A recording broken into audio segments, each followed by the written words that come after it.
Welcome to the Regula Young Groups Buyer Series. In this episode, Stacy and I are going to talk about the offer being accepted. Now what? Yay! Offer accepted. Race is on. Let's get the conditions done. Yes. So now what? Your offer's been accepted. Step one is we need to get that offer completed, signed, signatures all done, initials, everything. and don't wait until the morning to get back to our signature emails, and we'll get it signed and sent off to your lender as soon as possible so they can get a head start. Yes. And you can start texting whatever inspector you're planning on using. You don't have to, again, wait till morning. Most of them have either websites to book on or will answer a text. They might not answer till morning, but get on it. Yeah, or let us know who you want to use and we'll set it up.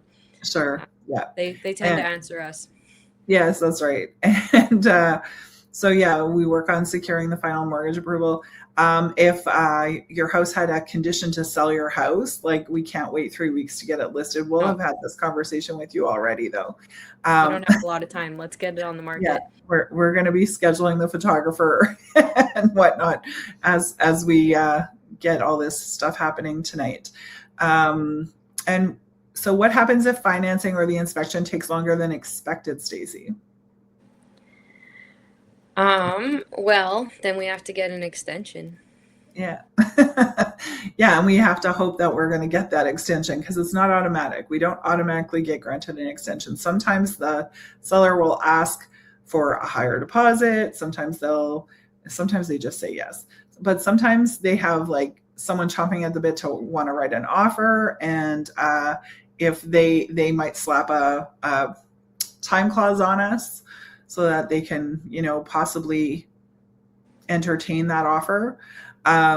Or sometimes they put that time clause on us just because they're trying to get us to speed up, because maybe we're taking a long time in their eyes because, it's a stressful situation for the seller. They have no control. And a time clause basically means that they're able to continue showing their home and, accept other offers, but then those offers have to be conditions satisfied as well before they give us the time clause, which would be sometimes 24, sometimes 48 hours, sometimes 72 if you're lucky.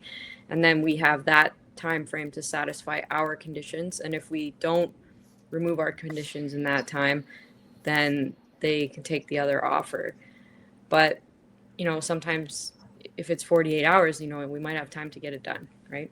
Right. So, yeah. And the other offer has to be pretty good for them to want to start the process over again. So generally, yeah, they either have to have more faith in that house selling faster, or the other buyers have already met their conditions prior to you getting your notice, type of thing. Yeah. Yeah. Mm-hmm.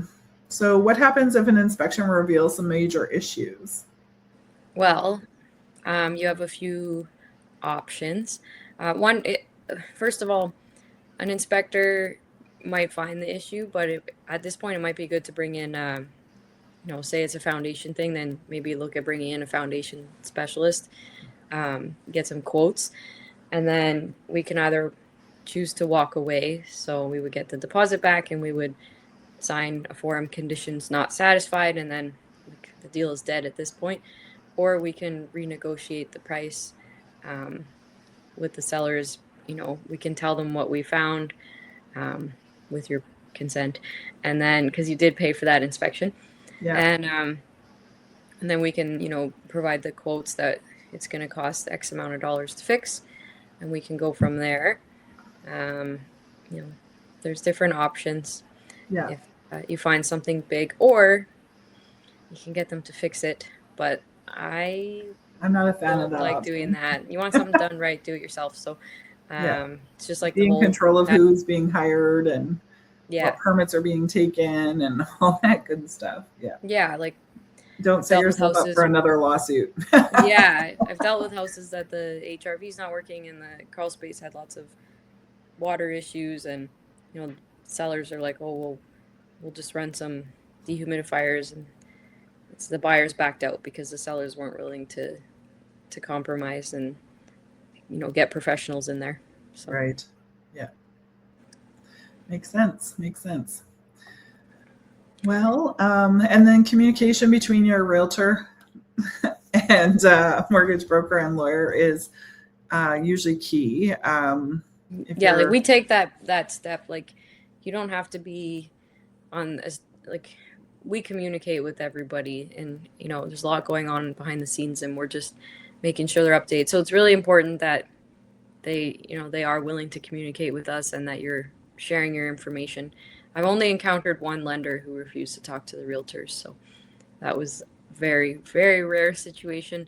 It is very rare because as soon as the buyer says, I want you to talk to my realtor, they have permission to talk to us, right? Yeah. So yeah, typically they will. But yeah, there is the best odd interest one that is just, crusty or something. I don't know. But it is in our best interest because we know better questions to ask and stuff like that. Yeah, and then also like the whole point of having a realtor is having someone look out for your best interest. So you're at work doing your job, and now we're doing ours. So yeah, exactly. Well, thanks for listening. And if you found this helpful, please subscribe, like, and share. Thank you. Thanks.